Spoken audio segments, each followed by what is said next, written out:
David here again with Emery, Anthony, Maxwell again behind the camera. Hello. We're showing our second part of the project for the Pulse Hardware competition. Again, today's theme is healthcare, and so we decided to make an ultrasound.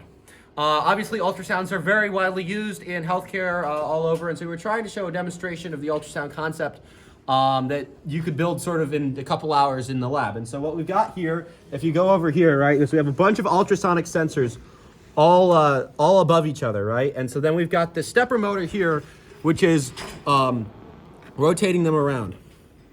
So what does that mean? What that means, can somebody hold this here? I can hold it, yeah, thank you. So what that means is that these are taking in data and they're sort of scanning the region around them. And so then they're telling the microcontroller here whether things are close or far. And so this is used in medical applications to find things inside the body, especially for pregnancies, trying to find babies in the womb and see what's happening, make sure they're healthy. And so if you look on the screen here, right, we've got a display which is sort of showing us which areas are light and which areas are dark. So if you see a 0, right, that's sort of in the middle there. And then if I put my hand in front of here, you should start to see some spaces, large number of spaces occur in this display. Let's see if we can do it. You're not covering it here. Yeah, so There you go. as you can see, you're starting to see some spaces. And so those spaces signify that my arm is blocking the view of the ultrasonic sensors as I have my hand in front of here. Now, if I move my hand away, you will see that over a small period of time, the spaces will start to slowly disappear.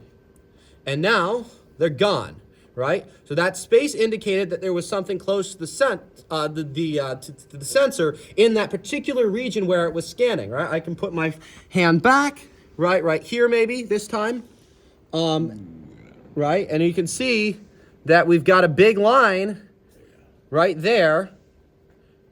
Yeah, you're doing a good job of covering it. There it goes, right? Points, it's yeah.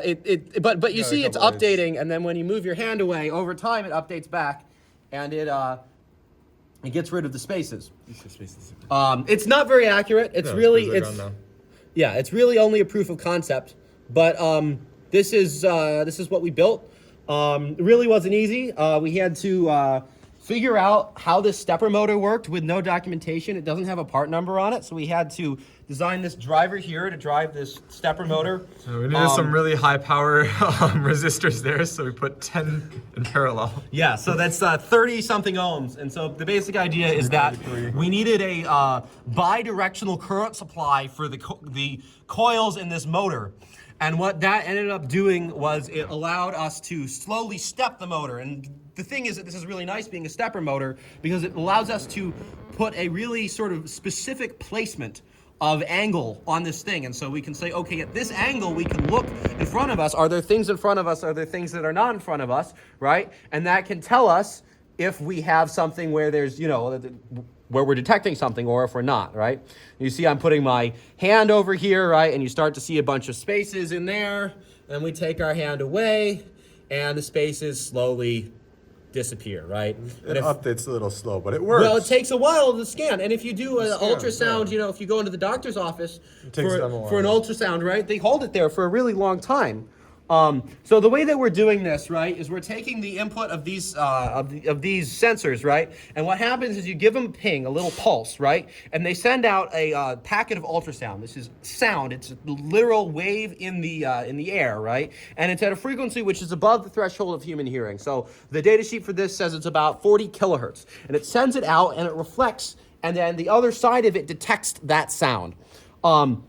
And so when you're detecting that sound, then depending on how long it took for the sound to go and come back, it's sort of like radar. Depending on how long it took that sound, it knows that the thing that it bounced off was either close or far away, right? And so then we've got a bunch of these right on top of each other, right? Which are basically scanning a bunch of different heights. And then we're scanning it around to scan a bunch of different angles, right? And that gives us what can be interpolated as a 2D array, right? And so this puts out integer or centimeter values. And then what we do in there, right, is we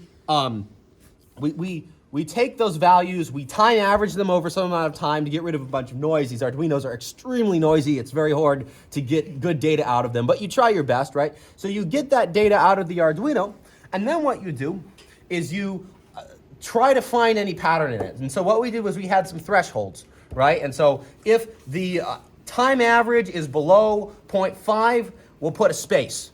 If it's between 0.5 and 1.5, we're going to put a 0. And if it's above 1.5, we're going to put an 8. And so that gives us a sort of very basic visual representation of what this sensor is seeing. So this is the same mode of operation that all medical ultrasounds use, right? And so I think this is a really cool demonstration of how electrical engineering can give us technologies to improve our health. Hopefully that demonstrates our project. We're really proud of it. And thank you so much for judging this competition. Awesome, thank you.